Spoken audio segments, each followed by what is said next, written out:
ഈ പറയുന്ന രീതിയിൽ നിങ്ങൾ വലിയ ഒരു കപട മുഖമൊക്കെ വെച്ച് നടന്നപ്പോൾ ഒരു ഞരമ്പമ്മ തൊട്ടപ്പോൾ കയ്യിൽ നിന്ന് പോയി. ഇതാണ് ഉണ്ടായത്. അപ്പോൾ ഈ നെർവ് എന്ന് പറയുന്ന സാധനം, ഹി ടച്ച്ഡ് ദ നെർവ് എന്ന് പറയുന്ന ഒരു അവസ്ഥ, അതാണ് ഉണ്ടായത്.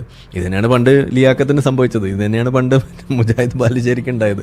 ഇത് തന്നെയാണ് നമ്മളെ വിളിക്കുന്ന കോയമാർക്കും ഉണ്ടാവണം. അവർ വലിയ മാന്യന്മാരൊക്കെ ആയിട്ട് തുടങ്ങും, ഒരു ചെറിയ സാധനങ്ങൾ വരുമ്പോഴേക്കും ഞരമ്പുമ്മ തൊടുന്ന അവസ്ഥയാണ്, പിന്നെ അത് കയ്യിൽ നിന്ന് പോയി. ഇതിനെയാണ് നമ്മൾ പറയുന്നത്. അപ്പോൾ ആ സാധനം അതാണ് ഇവിടെ ഉണ്ടാവുക. അപ്പോൾ ഈ രീതിയിൽ ഇതിൽ സംഭവിക്കുന്ന ഓരോ വിഷയവും നിങ്ങൾക്ക് ഈ മെഡിക്കൽ പ്രൊസീജിയേഴ്സ് ആയിട്ടും മെഡിക്കൽ ക്ലിനിക്കൽ ഒരു സെറ്റിങ്ങിൽ നിങ്ങൾ കണ്ടു കഴിഞ്ഞാൽ കുറേ എളുപ്പമാണ്.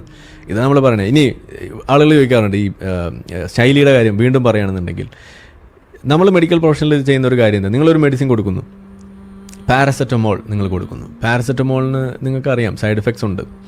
പക്ഷേ സൈഡ് എഫക്ട്സ് ഉണ്ടല്ലേ, എന്നാൽ കൊടുക്കാൻ പാടില്ല എന്നാണോ നിങ്ങൾ പറയുക? അല്ലല്ലോ. നിങ്ങളെന്ത് പറയും? നിങ്ങൾ അതിൻ്റെ റിസ്ക് എന്തൊക്കെയാണെന്നുള്ളതൊരു വശത്തെഴുതും, അതിൻ്റെ ബെനിഫിറ്റ്സ് എന്തൊക്കെയാണെന്നുള്ളതൊരു വശത്തെഴുതും. എന്നിട്ട് റിസ്ക് വേഴ്സസ് ബെനിഫിറ്റ് എന്ന് പറയുന്ന ഒരു ബാലൻസിങ് അവിടെ നടത്തും. അപ്പോൾ നിങ്ങൾക്ക് മനസ്സിലാവുന്ന റിസ്ക് ഉണ്ട്, പക്ഷെ ഒരു ബെനിഫിറ്റ് ഉണ്ട്. ഇത് ഏത് ആണ് കൂടുതൽ നോക്കുമ്പോൾ റിസ്ക് കുറച്ചേ ഉള്ളൂ, ബെനിഫിറ്റ്സ് ആണ് കൂടുതൽ. Okay, let's go with it എന്ന് പറഞ്ഞിട്ട് നമ്മൾ ഈ പറയുന്ന ബെനിഫിറ്റ് ഉള്ളത് കൊണ്ട് നമ്മൾ അതിൻ്റെ ഭാഗമായിട്ട് പോകുന്നു.